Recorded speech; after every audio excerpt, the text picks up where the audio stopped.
présentement, je suis un papa, de quatre jeunes enfants de 12, 10, 8 et 6.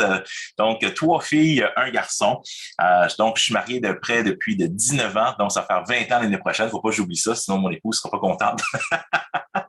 Mais je suis pasteur depuis une quinzaine d'années.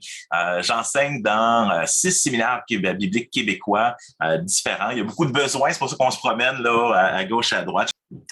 Point de vue des études, j'ai fait un peu, on appelle ça des maîtrises là, en Amérique du Nord, mais donc j'ai fait deux masters, un en théologie biblique, à la faculté de théologie évangile de Montréal, une en philosophie à l'Université de Sherbrooke, sur toute la question de est-ce que c'est éthiquement responsable pour des professeurs qui enseignent à des enfants de partager nos valeurs religieuses ou philosophiques avec les étudiants. Donc, un sujet qui est encore aujourd'hui, autant en France qu'ici, d'une question brûlante, un peu où on veut mettre la religion à l'extérieur, mais là, la tendance de revenir, on a fermé la porte, mais elle revient par la fenêtre. J'ai fait ma scolarité de PhD à l'Université Laval en théologie systématique sur toute la question de ce qu'on appelle l'Église émergente ou comment est-ce qu'on fait de la théologie dans la postmodernité avec le concept de vérité. Malheureusement, j'ai dû le mettre sur la glace pour des raisons de santé pour l'instant, mais j'y reviendrai peut-être quand les enfants sont un peu plus vieux. J'aime défendre, c'est vraiment quelque chose que j'ai à cœur, de défendre la foi chrétienne, de répondre aux grandes questions qu'on a aujourd'hui. Donc, je suis un vulgarisateur dans l'âme, donc avec l'idée de dire, je veux que l'important, c'est que quand je veux communiquer quelque chose, il faut enlever les bruits pour que les gens puissent comprendre qu'est-ce que je veux dire. Parce que si je présente les choses d'une façon qu'ils comprendront pas, j'ai pas de message à quelque part. Donc, mon but, c'est vraiment d'arriver, et peu importe l'âge de la personne, mais d'adapter le matériel pour cet âge-là.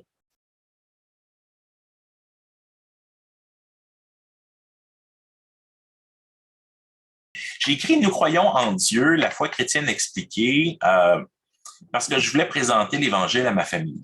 Puis moi, je suis le plus jeune de la famille. Je suis un enfant unique. On dit en bon québécois, je suis ticu. Mais t'écoutes pas ticu. Je veux dire, quand t'as 60 ans, puis t'es un jeune de 15-20 ans, puis tu partages, non, regarde, moi, je suis... Parle-moi même pas, tu sais. Puis je me suis dit, mais comment est-ce que je leur présente l'Évangile? Ils m'écouteront peut-être jamais, mais ils vont peut-être me lire.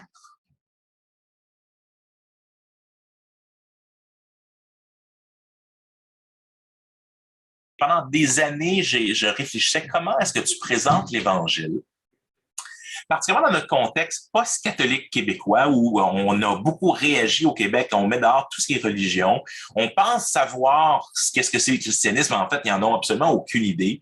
Donc, comment est-ce que tu présentes l'Évangile d'une façon qui va résonner au cœur de la personne aujourd'hui?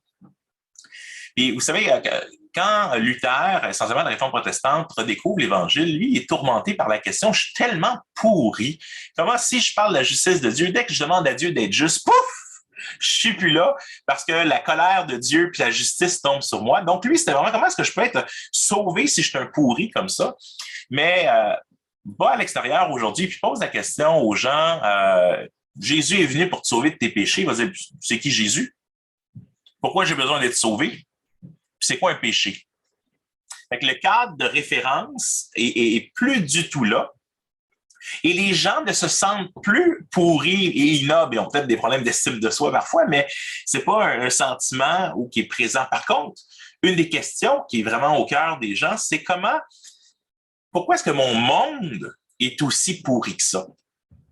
Je pense que c'est une des réalisations aussi avec la guerre en Ukraine actuellement, c'est que tu te rends compte, tu vois, on pensait qu'on était passé ça, on pensait qu'on était plus civilisé que ça, on pensait que l'humanité s'en allait dans une bonne direction. Mais pourquoi est-ce qu'il y a autant de guerres? Pourquoi autant d'injustices? On voit toutes les idées avec George Floyd et tout ça qui est sorti dans les dernières années. Il y a le thème de la justice. Mais c'est un des thèmes qu'on a dans l'Évangile aussi, c'est que Dieu, on le voit en 2 Pierre, nous attendons du ciel. Donc, dans le fond, le nouveau monde que Dieu va créer, un monde de paix et de justice. Puis ça, je pense que ça répond profondément. En voulant dire, Dieu, il a son endgame, là, c'est de dire, je veux créer un monde de paix et de justice où les gens vont m'adorer d'une certaine manière, en guillemets, librement. Et fait qu'on passe d'un jardin à un autre jusqu'à un certain point. Puis dans l'entre-deux, mais justement, l'histoire de la rédemption, mais le endgame, Dieu veut que l'on vive dans un monde de paix et de justice. Mais une des passages qui me marque le plus en Ézéchiel, c'est quand tu dis parce que tu t'es pris pour Dieu. Tu t'es assis sur son trône, tu as décidé toutes les choses vont bien, mais il pose la question, il dit, diras-tu encore, je suis Dieu? devant ceux qui te transperceront. En voulant dire, devant la mort, elle est là pourquoi? La mort demeure un problème. La mort, une fois que tu es mort, il n'y a plus grand-chose. Si dans la vision athée des choses, il n'y a pas rien qui se passe. Une fois que tu es mort, c'est la pire chose qui peut t'arriver. Mais la mort est là pourquoi? La mort est là pour mettre un terme au mal. Imaginons un Hitler immortel. Imaginons un violeur immortel. La mort, elle est là pour nous rappeler que Dieu a fait quelque chose pour le mal. Et ça s'appelle la mort. Sauf que c'est pas une grande solution pour nous, parce qu'une fois qu'on est mort, c'est pas grand joie. La deuxième raison, c'est pour nous rappeler que nous sommes mortels et que nous ne sommes pas Dieu. Parce que peu importe ce qu'on pense, peu importe ce qu'on croit, on va mourir un jour. Ça, c'est un rappel que je ne suis pas mon propre Dieu, puis que il y a quelque chose de plus grand que moi. Et je trouve que c'est un passage messianique extraordinaire. Diras-tu encore devant ceux qui te transperceront, je suis Dieu? Mais il y en a un qui a pu dire devant ceux qui le transpercent, je suis Dieu. Et donc, on a dans la thématique, et je pense que c'est un peu ce qu'on appelle le Christus Victor, le Christ victorieux, on a tout cet aspect du Christ victorieux qui nous donne une victoire dans ce monde, qui nous donne un espoir pour une véritable paix, une véritable justice.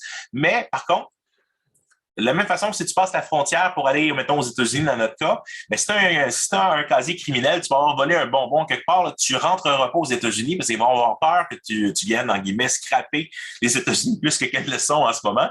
Mais c'est la même chose avec le paradis, c'est la même chose avec le nouveau monde. Dieu peut laisser rentrer personne qui est pécheur parce que le jour où tu laisses rentrer quelqu'un qui, dans le fond, est son propre Dieu, mais tu ramènes le même problème, c'est que tu ramènerais un poseur de bombes dans un monde de paix et de justice. Ben non. Mais on est tous des poseurs de bombes. Parce que quand je regarde dans le miroir, puis c'est un peu ce que l'apôtre Paul en Romains 7, hein, le bien que je veux faire, j'y arrive pas. Le mal que je veux pas faire, je le fais. Qui me délivrera de ce corps de mort? Donc, la lutte, je dirais que les deux aspects qui résonnent davantage dans ce que je vois avec l'Évangile aujourd'hui, c'est cet aspect de dire, j'ai une lutte à l'intérieur de moi. Je vois la lutte dans le monde à l'extérieur. Je vois la lutte à l'intérieur de moi. Qui va me délivrer? Y a-t-il un espoir? Sauf que, et c'est là que l'Évangile est puissant, c'est que Dieu est venu souffrir, Dieu Emmanuel est venu souffrir avec nous.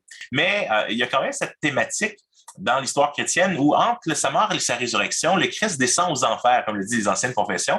On comprend ça de façon différente, mais je trouve qu'il y a quelque chose d'extraordinaire. Dieu a été, pardonnez-moi l'expression, Dieu a été pété la mort. Tu sais, la mort n'a pas pu le contenir. Il y a quelque chose d'incroyable. Je pense que ça résonne beaucoup dans que ce soit le Seigneur des Anneaux, quand Gandalf descend se bat contre le Balrog, qui est une analogie un peu de cette doctrine-là. Il y a quelque chose de wow, qui est descendu, la mort n'a pas pu le contenir, pas de dingue. Et on a dans un passage dans Matthieu où les morts ressortent des tombeaux, s'en vont en Jérusalem. C'est pas quelque chose qu'on parle beaucoup en tant qu'évangile parce qu'on est mal à l'aise un peu avec le surnaturel souvent. Fait que là, déjà la résurrection de Jésus, ça nous semble bien extraordinaire. Fait que de voir une gang de gens ressuscités qui se promènent à Jérusalem, mais il y a quelque chose de glorieux dans cette idée. Et Jésus a vaincu la mort. Puis il vient donner, s'il a vaincu la mort, mais il est capable de nous donner cette espérance de la vie éternelle.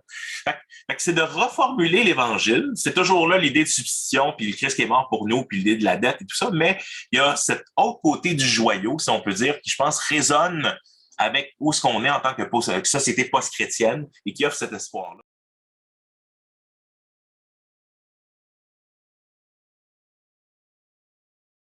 Dans mon propre cheminement, j'ai eu des grosses questionnements. À travers mes études en philosophie, mes études de Bible. Puis, ce que je dis aux jeunes, des fois que j'ai dans mes classes d'école dimanche, c'est correct de vous poser des questions. Comment est-ce que je sais que je crois la bonne chose? Donc, c'est des questions apologétiques un peu de base, mais je vous dirais, ce qui me ramenait toujours à l'idée qu'il doit y avoir un Dieu créateur, c'était cette question. Elle a été, Leibniz l'a repris, d'autres l'ont repris aussi. C'est la plus importante question de l'histoire de la philosophie, quant à moi, et plusieurs aussi autres, mais pourquoi y a-t-il quelque chose alors qu'il devrait y avoir rien? L'image que je dis, si j'ai $0 dans mon compte en banque, si je fais aucun dépôt, combien je vais avoir dans 3 mois? Il y a probablement moins 10 parce que, ils vont enlever des frais, là. Mais le fait est que si j'ai rien, que je fais rien, je vais avoir 0. Mais c'est-à-dire, pourquoi? Fait que si j'avais absolument rien, mais il devrait encore y avoir absolument rien. Donc, et c'est le point de Descartes, je doute Donc, je prouve que je suis. C'est-à-dire, même si j'étais dans la matrice pluguée dans quelque chose, ben, je ne pourrais pas faire que je suis rien. Je suis peut-être un rêve, je suis peut-être l'imagination de quelqu'un, mais je suis quelque chose. Et fait qu'à quelque part, quand je réalise, puis j'étais assis sur mon lit en train de regarder mon ventilateur tourner au plafond, puis je me posais des questions existentielles, ben, je me pinçais, puis je me dis, mais je suis là. Puis il y a quelque chose. Donc, s'il y a quelque chose, je sais que je ne me suis pas créé. Je sais qu'il doit y avoir quelque chose de plus grand que moi. Je sais, et là, après ça, donc, ça permet, c'est la pierre angulaire de dire qu'est-ce qui donne une valeur aussi à l'être humain. J'ai eu la chance d'enseigner dans un cours qui s'appelle Éthique et culture religieuse au lycée. Les enfants de 16, 17, adolescents de 16-17 ans. Et drôle de chose, j'arrive pour enseigner, puis dans l'entrevue, on me dit, on aimerait ça que tu enseignes l'Apocalypse selon Jean. Puis on est dans un milieu complètement séculier. Qu'est-ce que tu veux dire, enseigner l'Apocalypse selon Jean? Les différentes perspectives sur la fin des temps. Il dit, non, mais tous les films de zombies, les jeux vidéo, la publicité, c'est super populaire, l'Apocalyptique. Fait qu'on veut comprendre la version originale. Fait que j'ai pas de problème. Mais pour comprendre l'Apocalypse, il faut que tu comprennes la Genèse. La Genèse aussi. Donc, ça a été donc, d'avoir la chance, en toute légitimité, de présenter un peu les concepts bibliques puis théologiques aux adolescents.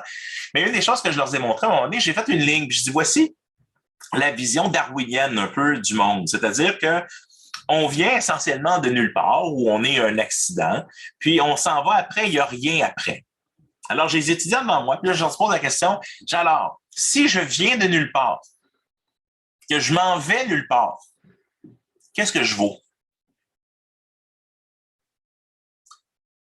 Rien. Tu sais, des fois, on vous dit, mes parents ne me voulaient pas, moi, je suis un accident, mais là, tu es un accident cosmique.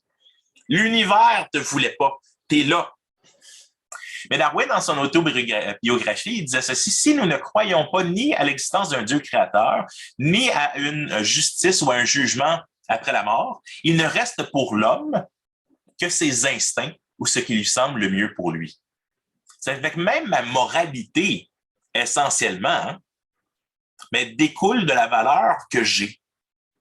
Et ce qui est intéressant, c'est qu'il y a un étudiant qui vient me voir le jour d'après, 2-3 jours après, puis il dit, professeur, vous êtes allé fort pas mal avec ça. J'ai une amie, ça fait 3 jours qu'elle ne vient pas à l'école, elle pleure chez elle. Parce qu'elle regarde ça, puis elle revient chez elle, moi, je vaux rien. C'est troublant. Et effectivement, on devrait, Mathieu Bock-Côté, il est populaire aussi là, en France, mais il écrivait, il dit, les Québécois lèvent les yeux vers un ciel vide. Ils ne savent plus à qui prier. Quand on passe au travers des difficultés ou des choses comme ça. Et donc, je suis revenu avec mes 10 groupes sur l'argumentation. Je comprenais bien qu'ici, c'est la vision du monde darwinienne, c'est-à-dire c'est une vision où, essentiellement, il n'y a pas de Dieu créateur, on est là par le hasard.